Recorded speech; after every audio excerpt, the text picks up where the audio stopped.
Welcome to our channel. Today we how to configure responsive typography scale with CSS clamp, step by step clearly.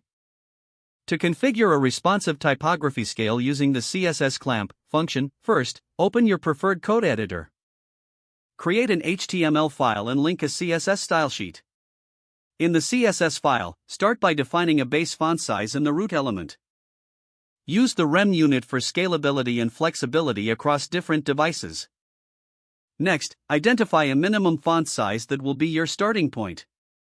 This ensures readability on smaller screens.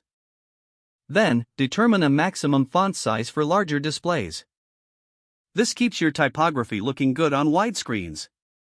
Now, choose a preferred font size for medium screens. This will be the ideal size when the screen is at its best resolution. With these values ready, use the clamp function. The syntax for clamp is clamp, minimum, preferred, maximum. For example, set the minimum size to 1 rem, the preferred size to 2 VW, and the maximum size to 3 rem. Now, apply this clamp function to your typography elements. Use it for headings, paragraphs, and any text that needs to scale responsively. You can also adjust the values within the clamp function as necessary. Test your design by resizing your browser window. Observe how the font sizes respond to different screen widths. Make adjustments to the values for optimal readability. Finally, save your changes and refresh the browser to see the updated typography scale in action. Now, you have a fully configured responsive typography scale using the CSS clamp function. If the page does not load, refresh the browser or try again in a private or incognito window.